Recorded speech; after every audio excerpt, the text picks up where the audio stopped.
Bonjour mes stagiaires, bonjour mes étudiants. On va voir maintenant dans ce vidéo le module marketing et bien spécialement les moyens de communication de masse. Premièrement, la communication publicitaire. La publicité a un point économique important. Historiquement, il est difficile de savoir quand il est apparu, la publicité. Mais il a commencé à se développer vers la seconde moitié du XIXe siècle avec l'apparition des grands magasins. Définition en caractère général, la communication publicitaire est constituée par tous les moyens destinés à informer une cible, à les convaincre d'acheter un produit ou un service. C'est une communication de masse payante, interpersonnelle, unilatérale, émanant d'une organisation en faveur d'un produit, d'une marque ou d'une organisation identifiée dans le message. Les caractéristiques d'une communication publicitaire sont les suivantes. Il touche un très large public, elle dérive un même message pour tout le monde, il fonctionne sur le principe de répétition, il est coûteuse, l'accès est cher et donc réservé aux grands annonceurs du grand marché des produits de grande consommation. Les moyens mobilisés, une communication publicitaire mobilise des médias, c'est-à-dire un ensemble de supports de même nature. Généralement, la communication publicitaire recourt à plusieurs médias et à plusieurs supports afin de gagner en efficacité à atteindre la totalité de la cible définie. Maintenant, on va voir deuxièmement les étapes de la mise en œuvre d'une campagne publicitaire. Une campagne publicitaire est une opération complexe, coûteuse, qui est menée selon une démarche rigoureuse. L'efficacité de la campagne est évaluée soit par la mesure de l'évolution des ventes, par l'intermédiaire des panels, soit par la mesure de l'évaluation de l'impact de la communication, ça veut dire étude de notoriété d'image. Dans la mise en place d'une campagne publicitaire, l'annonceur doit respecter les étapes suivantes. Choix de l'agence, ça veut dire élaboration du brief agence, conception de la campagne, copie, stratégie et plan média, déroulement de la campagne, contrôle des résultats, ça veut dire indicateur de vente et de notoriété. Si les résultats de la campagne ne sont pas satisfaisants, il faut revenir à la première étape concernant le choix de l'agence. Maintenant, on va voir dans le troisième pas les principaux partenaires. Une campagne publicitaire mobilise, outre l'organisation, l'annonceur qui la décide, un grand déficit de procédure. Maintenant, on va expliquer ou donner une vision générale sur l'annonceur. Il est appelé annonceur organisme, entreprise, État qui souhaite transmettre un message. L'annonceur fixe les objectifs, détermine la cible, évalue le budget. Plusieurs méthodes coexistent pour fixer le montant du budget par rapport aux ressources disponibles, un pourcentage du chiffre d'affaires à la concurrence. L'annonceur choisit ensuite l'agence de publicité avec laquelle il veut travailler par l'intermédiaire de brief agence. Qu'est-ce que c'est le brief agence? C'est une sorte de note élaborée par l'annonceur servant de base à l'appel d'offres pour mettre en compétition les agences de publicité. Il résume la stratégie de marketing de l'entreprise, sa position concurrentielle, les forces et les faiblesses du produit, les cibles visées et les objectifs de la communication. Maintenant, le deuxième partenaire, c'est l'agence de publicité et la création de messages. L'agence de publicité est une société spécialisée qui assure la conception, la réalisation, l'exécution et le contrôle de la campagne de publicité. Elle élabore le plan de travail créatif au copie stratégique qui est la formulation de la stratégie de création devant être approuvée par l'annonceur. Le copie stratégie est un document contractuel qui précise la promesse, ça veut dire la proposition faite par l'acheteur pour l'inciter à acheter, la justification de la promesse, le ton illustré du message qui regroupe les moyens utilisés dans un message. Ce peut être une ambiance, un style de communication, un type de personnage, un style de vêtements, etc. Le média primaire, le rôle de ce partenaire est de mettre en place le plan média ou média planning. Il permet de procéder à la répartition du budget de publicité sur les différents médias et support afin de toucher le cible voulu de façon optimale en tenant compte des objectifs et contraintes. Maintenant, on va voir les autres partenaires d'une campagne. Il y a société d'études, les régies les régies publicitaires et enfin les organismes professionnels de contrôle. Les sociétés d'études interviennent dans le processus publicitaire pour évaluer la perception que les consommateurs ont d'un projet de campagne ou de mesurer les effets d'une campagne pendant et après la diffusion. Les régies publicitaires, ces entreprises commerciales et gèrent les espaces que certains supports leur ont confiés. Il existe 5 types de régies suivant la nature de médias: les régies de presse, de radio, d'affichage, de cinéma et de télévision. On a vu et il y a d'autres organismes professionnels et de contrôle. Maintenant, on va voir les différents médias de la communication de masse. On le résume dans un tableau. Il existe une grande diversité de médias qui peuvent être étudiés par leurs caractéristiques, les avantages et les limites. On va le résumer dans un tableau. On a la presse. La presse, il y a la presse quotidienne, la presse périodique et la presse gratuite. Les avantages de la presse quotidienne couvrent un ensemble de piliers. Son contenu rédactionnel crédibilise le message publicitaire. Inconvénient, à la limite, un seul critère de segmentation de la localisation géographique, peu souplesse.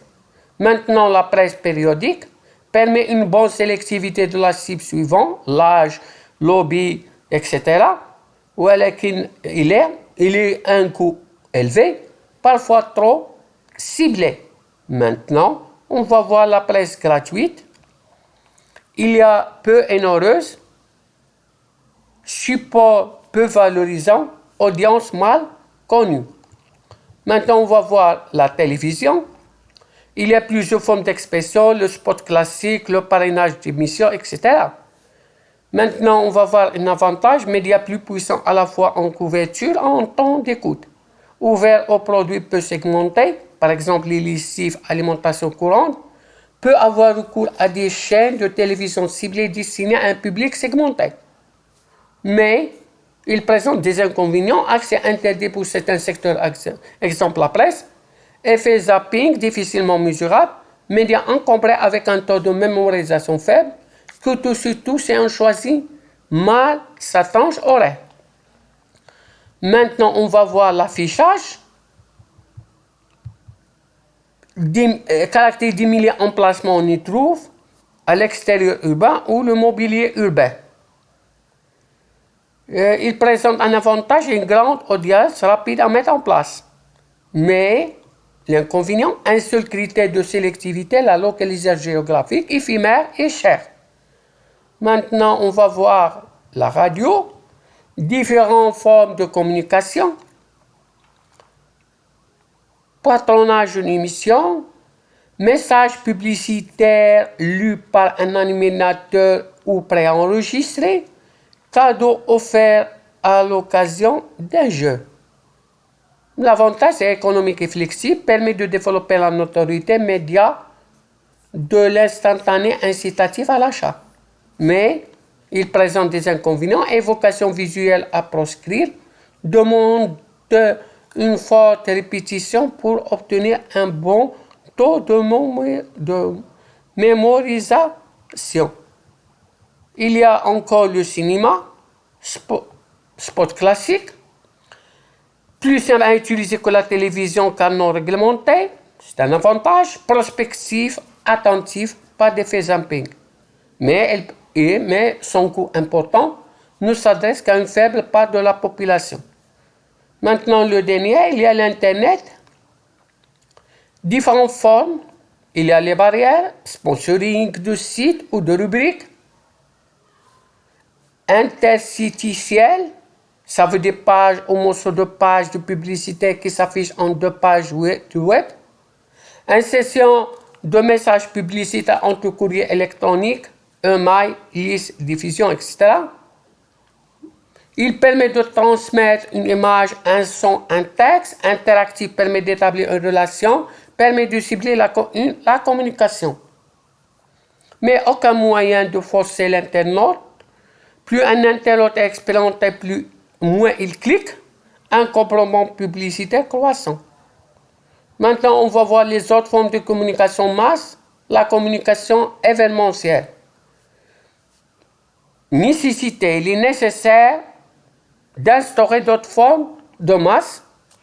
D'autres formes de communication de masse sont utilisées, soit parce que la publicité est interdite ou limitée par la loi, comme on a vu, soit parce qu'ils dépassent le budget de l'annonceur. Mais le plus souvent, ils sont employés parallèlement en complément ou en renforcement de la communication publicitaire car ils répondent à des objectifs spécifiques.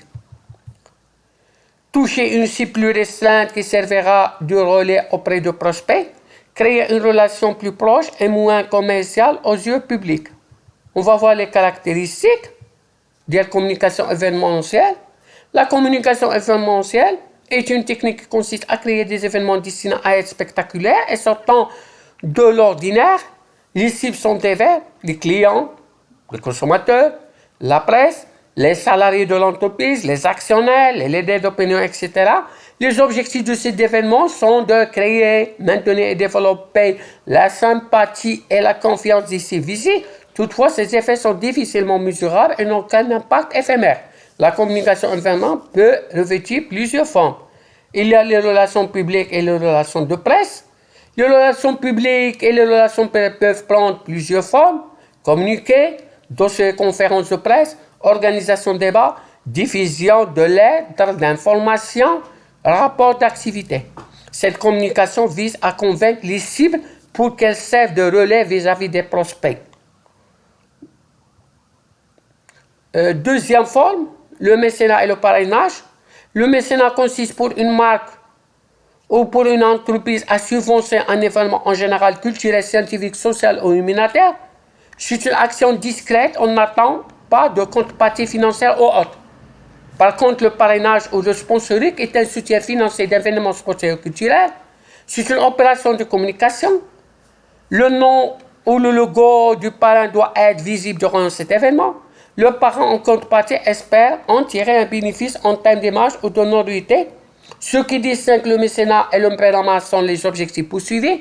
Le parrainage suit les objectifs commerciaux liés à la marque ou au produit.